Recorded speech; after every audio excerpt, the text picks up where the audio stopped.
This is my final project. Here is my title page. Title, course name, start of my code with the 4 selections of the operations. Part A.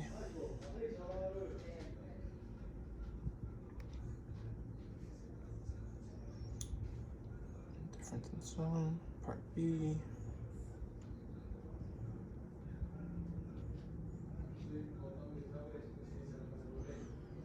Multiplication, product, part C.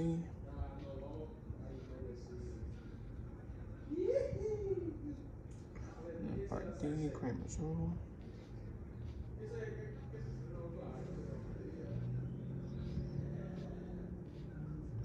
Demos for part A, B, C, D.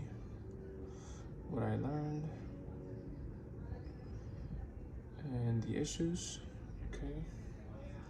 So for part A, the main issue.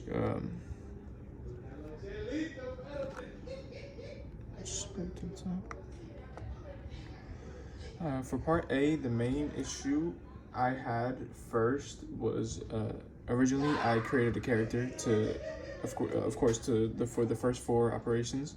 Then I created another character for the operations, but it was not reading properly. So I converted it to read as a string, and then like that I was able to. At first, I had it at the top, and I wasn't able to select addition or subtraction. It would just close. So then once I made it a string variable, once I made it a string, I was able to select whether I wanted addition or subtraction. The second part in part A that I somewhat had an issue with, because it was the beginning of the project, was printing the array as a matrix. I had it all, it was working properly, but it was all printing on like one line. So instead, I just, in the for loops, I added the brackets for I and J to print out the elements like a matrix. Sitting here. For part B, I didn't have many issues.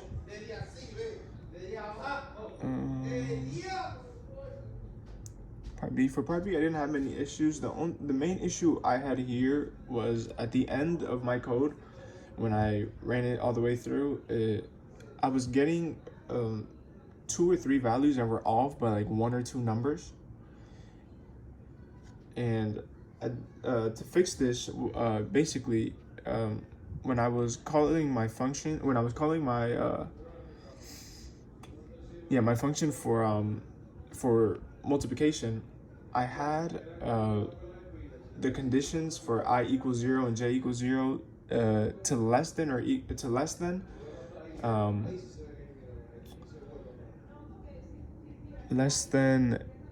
w and x, which is for my A matrix. But it did run, but for situations where A is less than B, as in like the dimensions are one dimension is smaller, it was giving me wacky values. So instead, I just for the function, I said I less than the dimension I and j less than to the dimensions of the second matrix, which was larger, which was B, which is y and z in this situation, and that fixed my my problem with the multiplication and printed the correct product. For part C, again, I didn't have many issues. The main issue here was when I ran it all the way through. With my initial code, I was getting one of my columns was printing a 0, and I could not figure out why. The other 2 were correct, but I could not figure out why one of my columns. Basically, it would shift all of my columns and print one as all zeros. To fix this, basically, I had an extra for loop with variable k in this loop right here that I did not realize was in there, and basically it just assigned a whole nother column with no values to it. So basically, when I took that out and reworked my for loops for the transpose, it worked.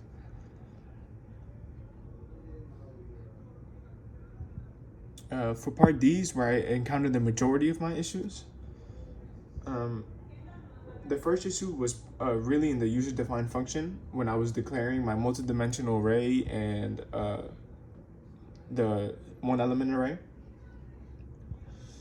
the single dimension array. The first mistake I made initially when I first started doing the problem was I had the user-defined function with inputs of integer n, with arguments of integer n, and then array with columns columns and rows n and n. But I also did b as a multi-dimensional array, which when it came time to finally solve for the determinant, I was very confused on how I would do the replacement since I had b as a multi-dimensional array.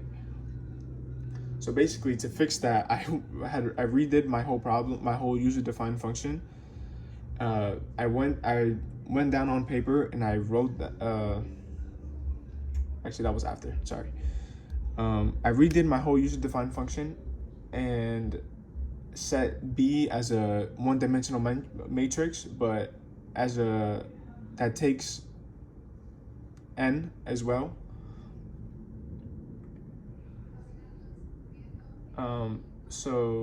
And then the second problem I had was actually calculating the determinant, which to fix that, I took my script apart and I first went in doing all the determinants by hand, and then I assigned variables to each of them by hand, and then I did the equations also by hand, which all I did was then just take my all the variables I had and inputted them into main, which is basically how I solved that whole last problem.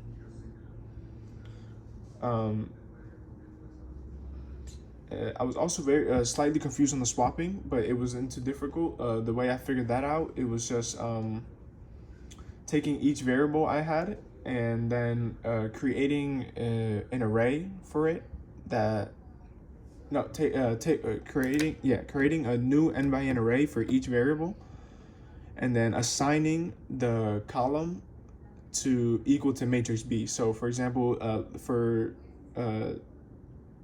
column 3, it would be A bracket I bracket 2 would be equal to BI, which would set the third column of matrix A to B, and then solve the determinant, which would give you for each matrix dx, dy, dz, and then finally you just I use the function to divide dx, dy, dz by d respectively to get my answers, which is right down. Here's the variables for the arrays for each, and then